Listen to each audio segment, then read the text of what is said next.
오늘 본문은 이혼에 관한 말씀입니다. 이 주제는 매우 민감한 주제입니다.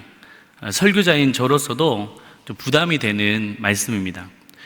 우리 가운데 이미 이혼의 아픔을 겪은 분도 계십니다.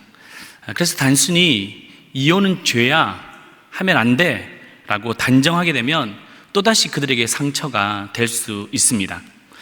그렇다고 그냥 타협할 수 있는 문제도 아닙니다. 요즘 시대가 어떤데 이혼해도 괜찮아, 이런 식으로 말한다면 성경의 가르침과 정반대로 왜곡되게 해석하는 것과 다름이 없습니다.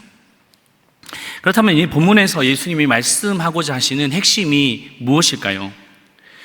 이혼을 정죄하거나 아니면 허용하라고 하는 말씀이 아닙니다. 이 내용은 이혼의 문제를 이야기하기 전에 먼저 결혼의 본질이 무엇인지를 가르쳐주고 강조하고 있습니다. 본문은 예수님이 예루살렘 사역을 마치고 이제 유대 지방으로 옮긴 장면입니다. 바리새인들이 예수님께 나와서 이런 질문을 합니다. 이혼을 해도 됩니까? 안 됩니까? 복음서를 쭉 읽다 보면 바리새인들이 예수님께 나와서 질문하는 장면들이 많은데요, 그 장면에 공통점이 있습니다. 그게 무엇이냐면 바로 예수님을 시험하고 책잡기 위한 목적이 있었습니다. 예를 들어 가이사에게 세금을 바치는 것이 옳은 일입니까? 아닙니까? 또 안식일에 병을 고치는 것이 옳은 일입니까? 아닙니까? 이러한 질문들은 이렇게 대답해도 저렇게 대답해도 함정에 빠질 수밖에 없는 질문이었습니다. 오늘 본문에서도 다르지 않습니다. 이혼에 관한 이 질문을 통해서 예수님을 시험하고자 했던 것입니다. 2절입니다. 바리새인들이 예수께 나와 그를 시험하여 묻되 사람이 아내를 버리는 것이 옳으니까. 당시 유대 사회에서도 이혼이 큰 이슈였습니다. 하지만 예수님은 곧바로 대답하지 않으셨습니다. 오히려 되물으셨습니다. 3절 말씀입니다. 대답하여 이르시되 모세가 어떻게 너희에게 명하였느냐. 그러자 바리새인들은 기다렸다는 듯이 이렇게 대답을 합니다. 4절입니다.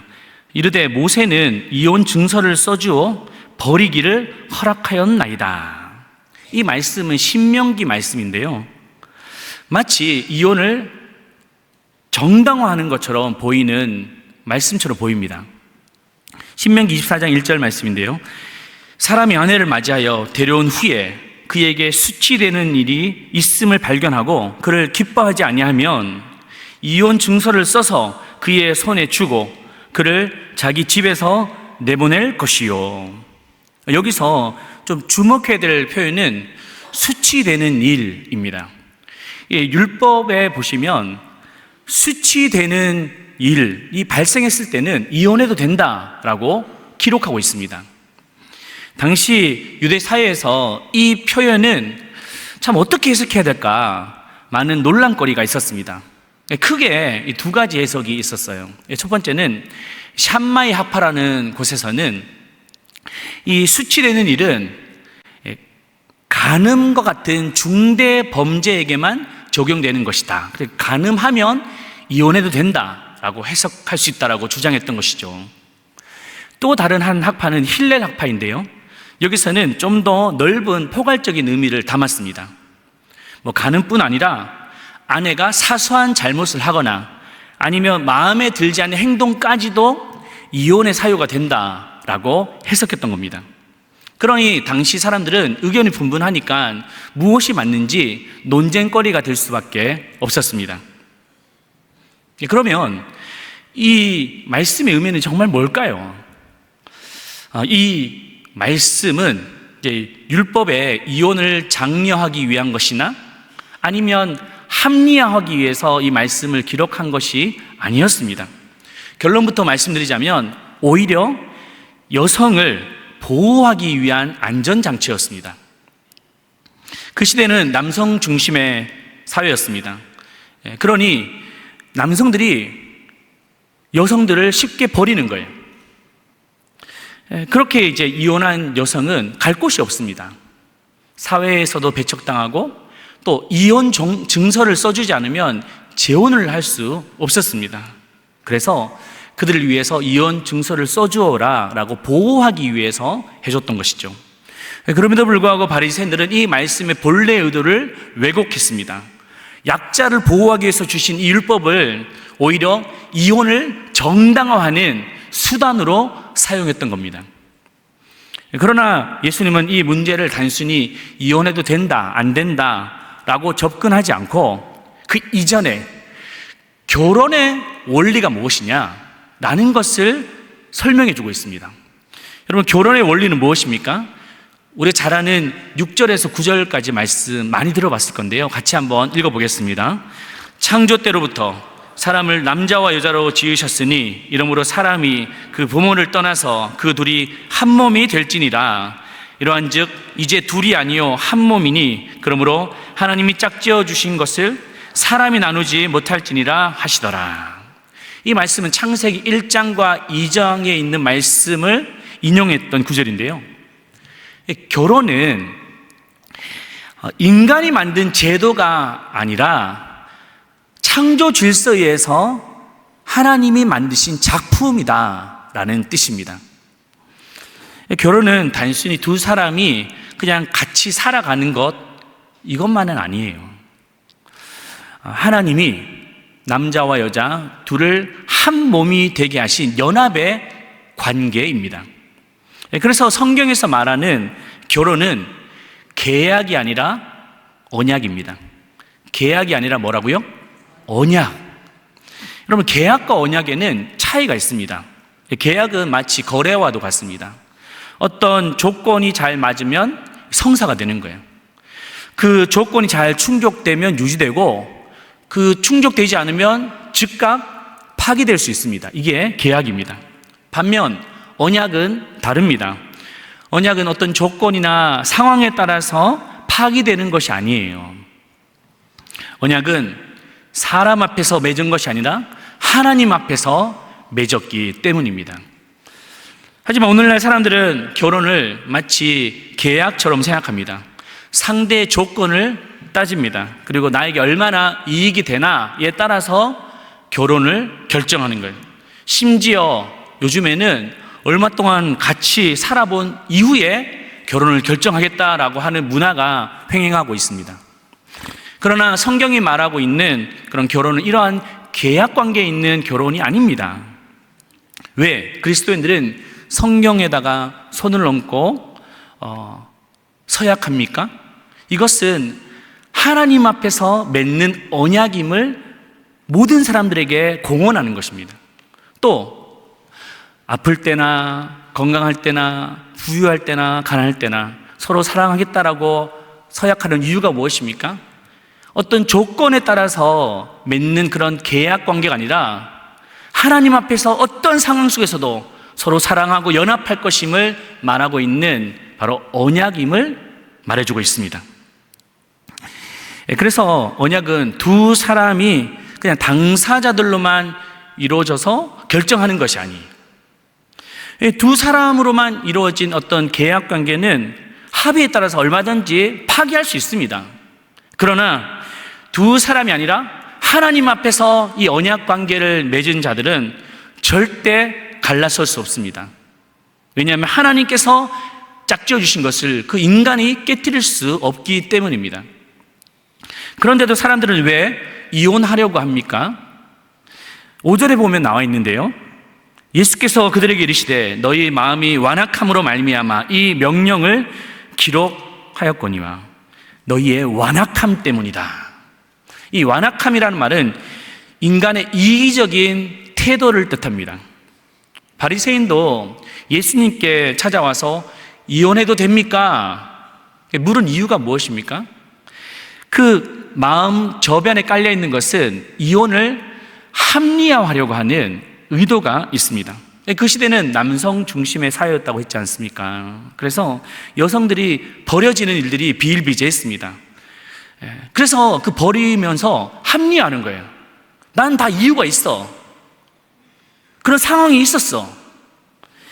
그래서 바리새인들도 이 구약의 율법을 들먹거리면서 봐봐, 모세 율법에도 이혼하라고 했지 않았느냐 합리화하기 했던 거죠.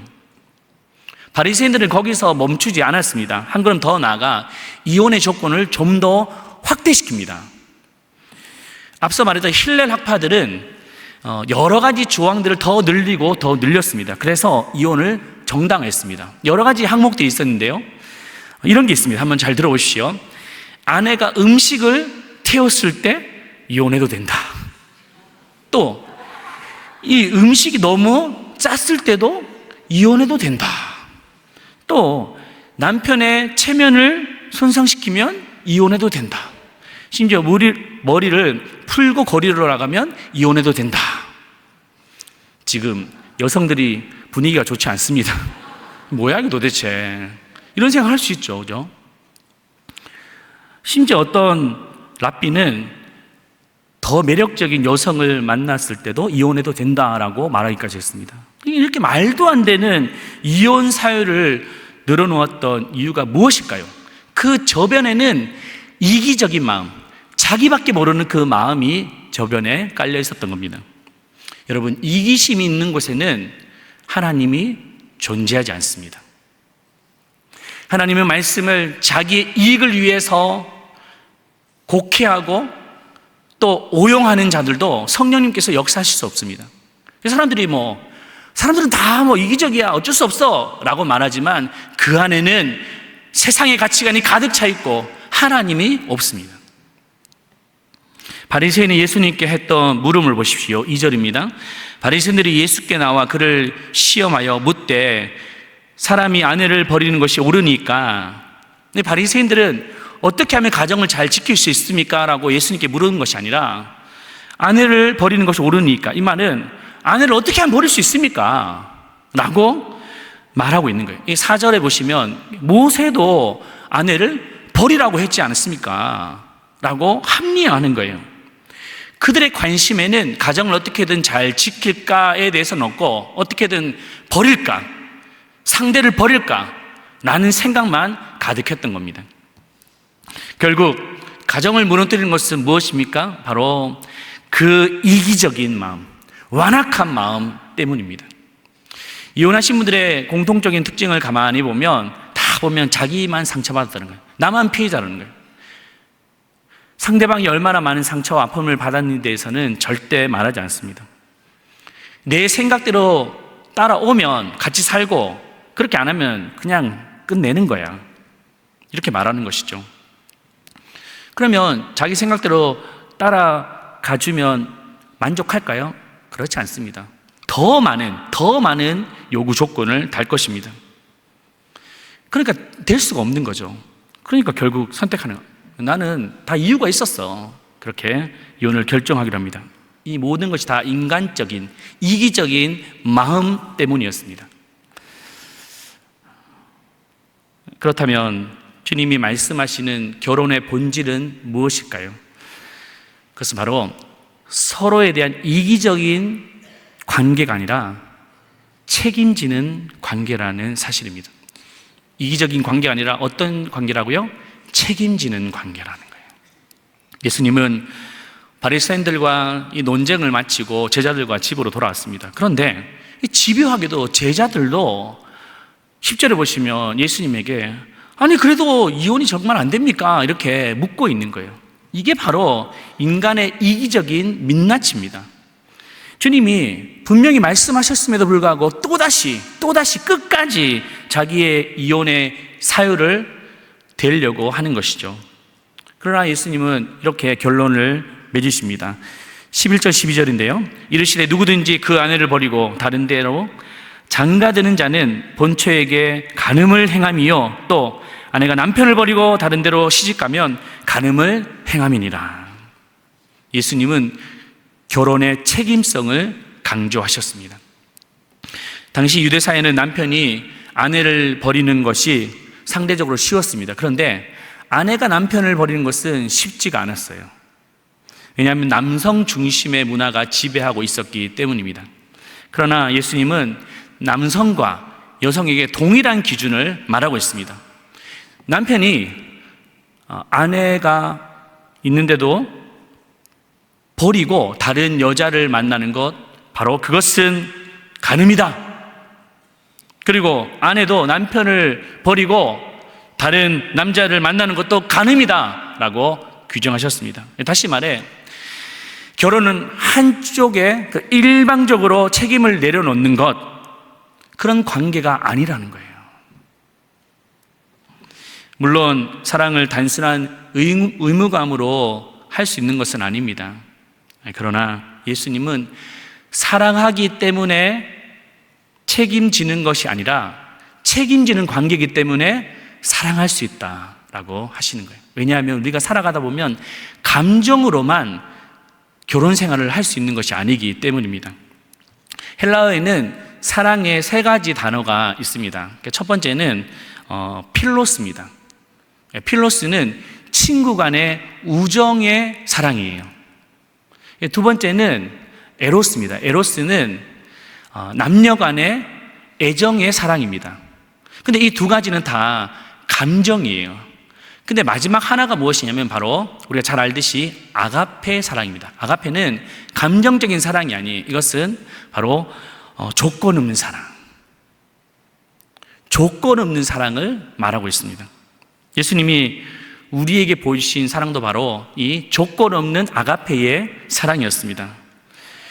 예수님이 우리가 어떤 사랑받을 만한 자격이나 조건이 있어서 우리를 구원하셨으면 과연 구원받을 사람이 누가 될까요? 우리는 아직 죄인 되었을 때 내 정욕과 욕심을 따라 죄의 습관을 따라서 살아갔던 자입니다.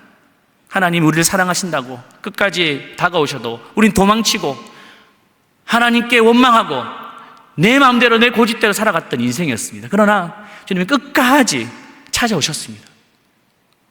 우리가 과연 어떤 조건이 있어서 자격이 있어서 구원받을 사람이 있다면 여기서 아무도 없을 거예요. 그냥 조건 없이 무조건적으로 우리를 사랑해 주셨기 때문에 우리가 이 자리에 있는 줄로 믿습니다. 그러므로 아가페의 사랑은 부부관계 속에서 별의별 일이 다 있어도 끝까지 책임지는 사랑입니다. 여러분, 사랑했다가 미워지기도 하고 미워했다가 사랑하기도 하고 또 화해했다가 싸우기도 하고 싸우기도 했다가 화해하기도 하는 것, 이게 바로 하나님께서 우리에게 주신 이 가정이라는 거예요. 많은 사람들은 그냥 나는 사랑하는 관계만 또 화해하는 관계만 이렇게 말하지만 그것도 결혼의 일부분이지만 때로는 다투고 때로는 우리가 미워하는 것도 우리 결혼의 일부라는 거예요. 다만 그런 연약함과 아픔 속에서 서로를 보다듬어주고 참 너도 하나님의 은혜가 아니면 살 수 없구나, 나 같은 인생도 하나님의 은혜가 아니면 살 수 없구나, 서로 용납해주고 극복해가고 같이 가정을 세워가는 것, 그것이 바로 하나님이 원하시는 결혼의 과정이라는 거죠. 저도 부끄럽지만 가끔 아내와 다툴 때가 있습니다. 그래도 서로에 대해서 책임을 지는 것, 이것이 부부입니다. 제가 주일이 되면 시간이 없어서 너무 이렇게 바쁘게 사역하다 보니까 밥을 잘 먹지를 못합니다. 그래서 제 아내가 항상 도시락을 싸줍니다. 그것도 2개나 싸줍니다. 하나는 아침에 먹고 하나는 점심에 먹고. 그래서 이제 먹고 또 사역을 하는데 하루는 얼마 전이었습니다. 둘이 이렇게 다투게 되었습니다. 그래서 순간 드는 생각이, 주일이 왔는데 나 밥 못 얻어 먹는 거 아니야? 이런 생각을 했습니다. 그런데 저희 아내가 평소처럼 도시락을 싸주었습니다. 도시락을 싸면서 얼마나 미웠을까요? 그래도 도시락을 싸줬습니다. 왜냐하면 책임지는 관계이기 때문입니다. 제가 아는 한 목사님 사모님도 목사님과 그렇게 싸운대요. 그런데 그렇게 미워도 내가 미쳤지 해도 밥을 차려준답니다. 그러면 그 목사님도 나도 미쳤어 하고 또 밥을 얻어먹는다고 합니다. 이것이 바로 책임지는 관계이기 때문입니다. 여러분, 결혼은 계약이 아니라 언약입니다. 에베소서 5장 24절 25절 말씀 같이 읽겠습니다. 그러므로 교회가 그리스도에게 하듯 아내들도 범사에 자기 남편에게 복종할지니라. 남편들아, 아내 사랑하기를 그리스도께서 교회를 사랑하시고 그 교회를 위하여 자신을 주심같이 하라. 이 에베소서 말씀은 그리스도와 교회의 관계를 남편과 아내의 관계로 말하고 있습니다. 교회를 사랑해서 자신의 몸을 줬듯이 서로 사랑하고 섬기며 하나 될 것을 말씀해 주셨습니다. 그래도 인간은 스스로 힘으로 사랑하지 못할 때가 참 많습니다. 책임지는 자리가 너무 힘들 때가 있습니다. 그럴 수 있습니다. 괜찮습니다. 하지만 분명히 한 가지는 기억하십시오. 때로는 그 책임지는 자리가 부담스러울 수 있지만 이 자리만은 놓치지 마십시오. 그것은 바로 기도하는 자리입니다. 여러분, 기도하는 자리는 어떤 위기가 와도, 어떤 어려움이 와도, 환난이 와도 끝까지 사랑할 수 있는 그 힘이 그 기도 안에 있기 때문입니다. 여러분, 기도는 우리가 힘으로 할 수 없고 하나님의 능력을 힘 있는 시간입니다. 그 능력으로 내가 감당할 수 없는 그 상황을 감당해낼 수 있도록 하시고, 내가 품을 수 없는 그 사랑도 내가 품도록 하시고, 내가 용서할 수 없는 그 사람도 용서하게 하는 것, 바로 기도의 자리에서 결정날 줄로 믿습니다. 여러분, 그러므로 기도의 자리를 절대 빼앗기지 마십시오. 기도의 자리를 사탄에게 내어주지 마십시오. 사탄은 잘 아는 거예요. 어떻게든 가정을 깨어서 풍비박산을 만들어서 신앙도 잃고 가정도 잃고 미래도 다 잃도록 만드는 것이죠. 그때 정신을 차리고 기도의 자리를 지킬 때 가정이 안전할 줄로 믿습니다. 우리 집 둘째 딸이 하루는 엄마에게 이런 말을 했다고 합니다. 엄마, 사람이 넘어지는 3가지 죄가 돈, 섹스, 권력인데 아빠는 이 3가지 다 안 넘어질 것 같아. 이런 말을 했다라는 거예요. 특히 여자 문제 안 넘어질 것 같아. 이런 얘기를 했습니다. 제가 그 말을 듣는데 기분이 좋았습니다. 우리 딸이 그래도 아빠를 이렇게 믿어준다니까 참 너무 좋았습니다. 그런데 곰곰이 생각해 보니까 좀 뭔가 썩연치 않는 거예요. 내가 그렇게 매력이 없나? 그럴 정도로 그렇게 말하고 있으니까 좀 마음이 그랬지만 그래도 감사했습니다. 근데 지나고 나서 곱씹어 보니까 그 딸의 소리가 제게 큰 2가지 교훈으로 찾아오는 거예요. 첫 번째는 바로 하나님의 경고로 들렸습니다. 네가 아무리 목사고 네가 그것이 안전하다 할지라도 순간 방심하고 순간 넘어지고 순간 너의 종력대로 행하면 순식간에 무너지는 것이 너의 인생이다. 정신 똑바로 차리고 살아라.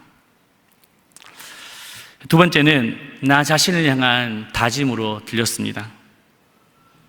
나를 믿어주는 딸이 있는데, 나를 믿어주는 가족들이 있는데 어떻게 내가 순간 내 종력으로 어떻게 범죄하고 그렇게 방심할 수 있을까? 절대 그러지 말아야지 다짐하는 거예요. 제가 혹시나 방심하고 넘어졌을 때 성도들도 큰 충격에 빠질 수 있지만 그거보다 더 큰 충격에 빠진 사람이 누굴까요? 바로 우리 가족들인 거예요. 우리 딸, 우리 자녀들인 거예요. 그래서 내가 어떤 일이 있어도 우리 가족들에게 상처 주지 말아야지, 그런 마음의 결단을 하게 되었습니다.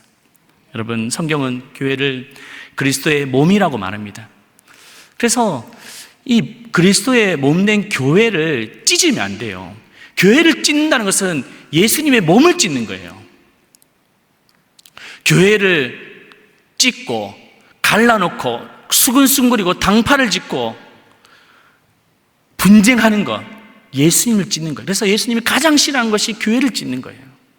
그런데 교회를 찢는 것만큼 또 싫어하는 것이 무엇이냐면 가정을 찢는 거예요. 가정은 하나님께서 남녀를 하나 되게 하셔서 또 하나님께서 한 몸이라고 하셨는데 그것을 찢는다? 하나님이 가슴 아파하는 거예요. 그러므로 가정의 위기가 찾아올 때 기도의 자리를 찾기를 축복합니다. 더 하나님의 은혜를 사모하기를 축복합니다. 그것만이 우리가 이 고통과 어려움의 환난을 이길 수 있는 큰 능력이 되기 때문입니다. 여러분, 가정은 사랑의 힘으로 유지되는 것이 아니라 은혜의 힘으로 지켜질 줄로 믿습니다. 우리 가정을 잘 지켜서 하나님이 원하시는 기뻐하는 가정으로 세우시기를 축복합니다. 혹여나 우리 가운데 그런 과거의 아픔으로 인해서 고통 가운데 있는 분도 계실지 모르겠습니다. 그러나 괜찮습니다. 주님 과거의 것을 묻지 않으십니다. 이젠 앞으로 우리의 삶 가운데 믿음의 가정을 꿈꾸십시오. 하나님은 우리에게 반드시 보상하실 것입니다. 우리 자녀들 통해서 다시 믿음의 가정, 행복한 가정, 또 연합하는 가정, 책임지는 가정을 소망할 때 하나님은 반드시 하나님의 나라 천국이 임하게 하실 것을 믿습니다. 그 축복이 우리와 우리 가정 가운데 있기를 주님의 이름으로 축원합니다.